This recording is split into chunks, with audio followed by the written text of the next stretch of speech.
अस्सलाम वालेकुम। आपने पनीर की रेसिपी बहुत सारी ट्राई की होगी, लेकिन शायद ही आपने खाया होगा चिकन पनीर। तो चलिए बनाते हैं चिकन पनीर की ऐसी लाजवाब रेसिपी जिसका टेस्ट अलग लेवल का होगा। तो इंतज़ार किस बात का, चलिए बनाते हैं रेशमी चिकन पनीर। 200 ग्राम पनीर लेंगे, इसे थोड़ा बड़ा बड़ा क्यूब में कट करेंगे।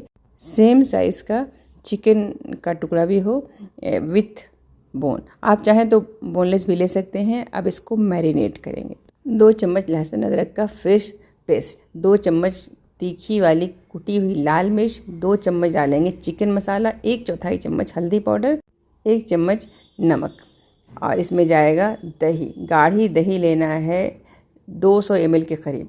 वैसे ही 4 टमाटर का पेस्ट जो कि 200 ग्राम के करीब होगा। 4 हरी मिर्च रफली कट करके, आप चाहें तो पेस्ट भी डाल सकते हैं। वैसे ही वही 1 मुट्ठी हरा धनिया, 1 मुट्ठी पुदीना, और डालेंगे इसमें बिरिस्ता यानी तली हुई प्याज, जो कि एक बड़ा साइज़ का प्याज है, 100 ग्राम के करीब होगा। और ये तली हुई प्याज का तेल, इसको हल्के हाथों से मिक्स करेंगे। ध्यान रखेंगे कि इसमें पनीर है तो ज़्यादा दबा दबा के नहीं करना है।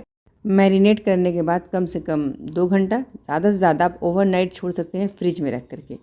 2 घंटे के करीब होने वाला है। तो यहाँ पे कुछ ड्राई फ्रूट्स इसे हम ड्राई रोस्ट कर रहे हैं, जैसे काजू, बादाम, चिरौंजी, ज़ीरा, काली मिर्च और 1 जावित्री फूल है।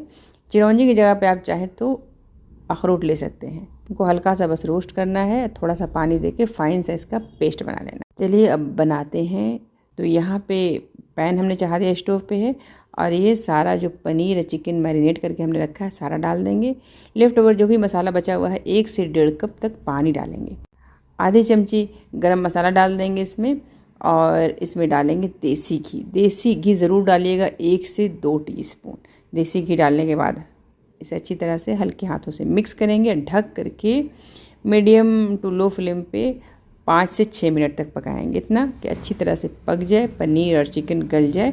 उसके बाद ये जो पेस्ट बना के रखा है हमने ड्राई फ्रूट्स का, काजू, बादाम, चिरौंजी, काली मिर्च का, सारा डाल देंगे और हल्के हाथों से मिक्स करेंगे। लो फ्लेम पे 6 से 7 मिनट तक पकाएंगे, इतना कि जितना ग्रेवी आपको गाढ़ा चाहिए। यहाँ पे हमने एल्युमिनियम फॉइल का छोटा सा कटोरी बना लिया है।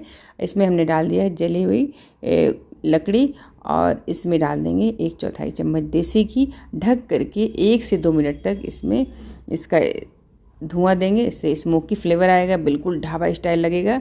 ये रेसिपी मेरी है, इसे ज़रूर आप ट्राई कीजिएगा। बहुत ही जायकेदार सी रेसिपी है। इसको आप रोटी के साथ, चपाती, पूरी के साथ या ज़ीरा राइस के साथ खाइए, ज़बरदस्त जायका है। ये वीडियो अच्छा लगे तो ज़रूर लाइक शेयर कीजिएगा, चैनल को सब्सक्राइब कीजिएगा। अल्लाह हाफ़िज़।